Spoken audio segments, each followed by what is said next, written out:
Cameraman जल्दी focus करो क्योंकि यहाँ पे फैकल्टी ऑफ फार्मेसी आई हुई है। Happy world pharmacist day. आज 25 सितंबर आज 25 सितंबर वर्ल्ड फार्मासिस्ट डे के उपलक्ष्य में इस मां सरस्वती जी की वाटिका में उपस्थित आप सभी महानुभाव का मैं तहे दिल से हार्दिक हार्दिक अभिनंदन करता हूं।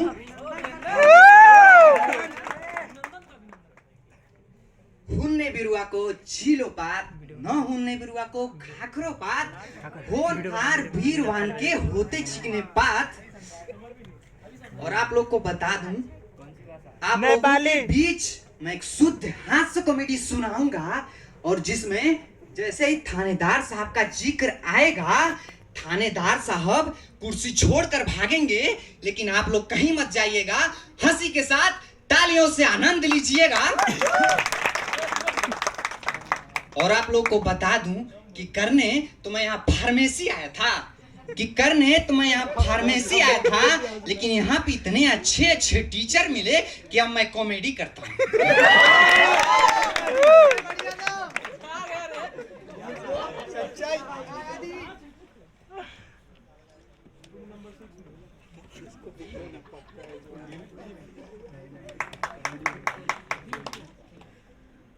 कि घटना तो छोटी है मगर आपदा बड़ी है, ये समझो शनि की 7.5 मेरे ऊपर चढ़ी है। तभी सुबह सुबह बीच बाजार में कच्चा दे गया और एक झपटमार मेरा मोबाइल छीन कर ले गया। तभी शाम को पार्क में वही मोबाइल चोर मुझे दिखाई दिया। मैं उसको देखा, हर्ष आया और सोचा चलो आज इसको सबक सिखाता हूं। तभी चोर ने मुझको देखा और एक उंगली का इशारा करते हुए मुझे अपने पास बुलाया। चोर बुलाया मुझे अपने पास। एक तो चोरी ऊपर से सीना चोरी। मैं चोर के पास गया, चोर ने मेरे कंधे पे हाथ रखा और एक जोर का ठहाका लगाया और बोला, अबे बुड्ढे। चोर बोलता है, अबे बुड्ढे तेरा दिल बहुत फलांगता है, रात के 3-3 बजे तक जागता है। तूने जितनी महिलाओं को चैट और मैसेज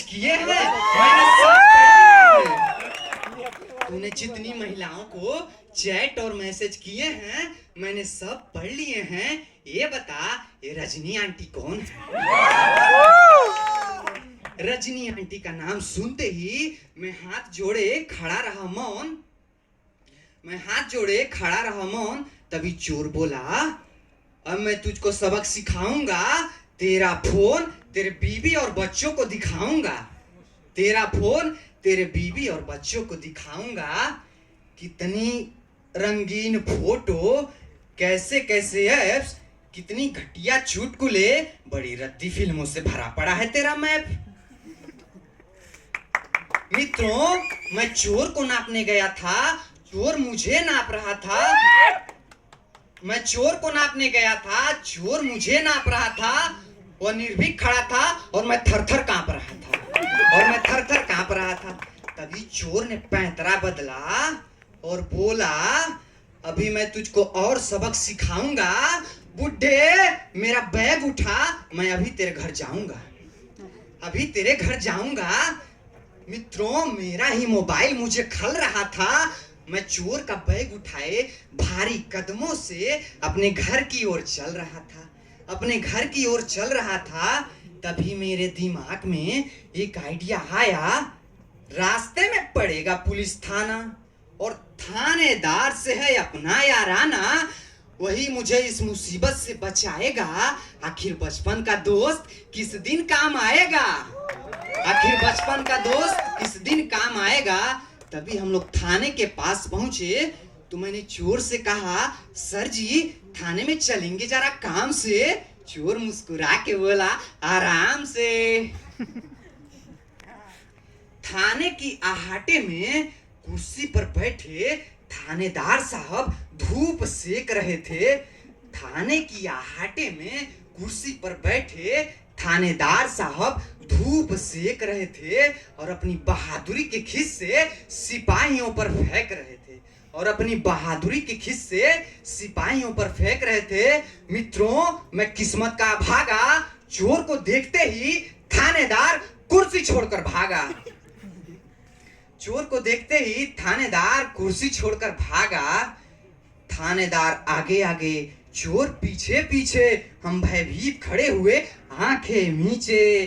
तभी चोर वापिस आया और बोला, ये तुझको बचाएगा, इससे तुझको बड़ी आस है। अबे सुन, इसका मोबाइल भी मेरे पास है। तभी एक सिपाही कुर्सी लेकर आया, चोर को इज्जत के साथ बैठाया और बोला, सर जी ठंडा लेंगे या गर्म। मैं बदकिस्मत, बेसहाय, निरुपाय खड़ा था और सारा थाना चोर की सेवा में लगा था। जब मैं खड़ा था निरुपाय तो चोर ने मुझसे बोला, बेटा तू घर जा, आज मैं तेरे घर नहीं आऊंगा, फिर किसी दिन आऊंगा। और 2 दिन के बाद मैं शाम को घर वापिस आया। चोर को सोफे पर पसरा हुआ पाया।